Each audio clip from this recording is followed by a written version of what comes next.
দুই পক্ষের নিউজ কভারেজে আমাকে কেন মারলো? এইখানে বাস থেকে নামায়া যাত্রীদের পেটাচ্ছে পুলিশ, তার নিউজ আমরা কভারেজ করে আমাদের উপর হামলা কেন ভাই? কেন? কি পুলিশ?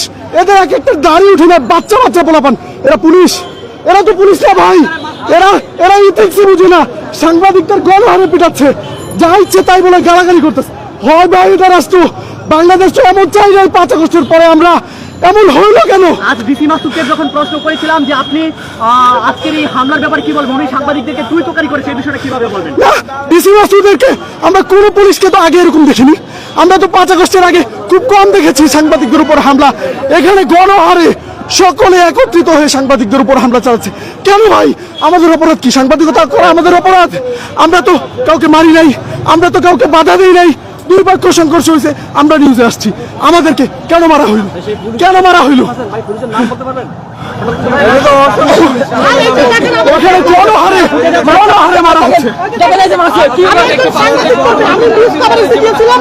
আমাকে রীতিমতো ওরা অনেকভাবে মারছে। আমার কিছু ভিডিও ফুটেজ আছে, এই যে দেখেন ভিডিও কি করছে আমাকে।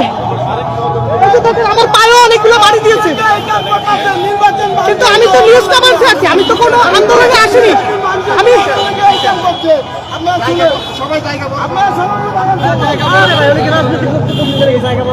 দর্শক শুনছিলেন যে সাংবাদিকদের উপরে কিন্তু অতর্কিত হামলা হয়েছে, তাও দেশের প্রথম সারির সাংবাদিক যারা রয়েছেন তাদের উপরে কিন্তু অতর্কিত হামলা করেছে পুলিশের পক্ষ থেকে।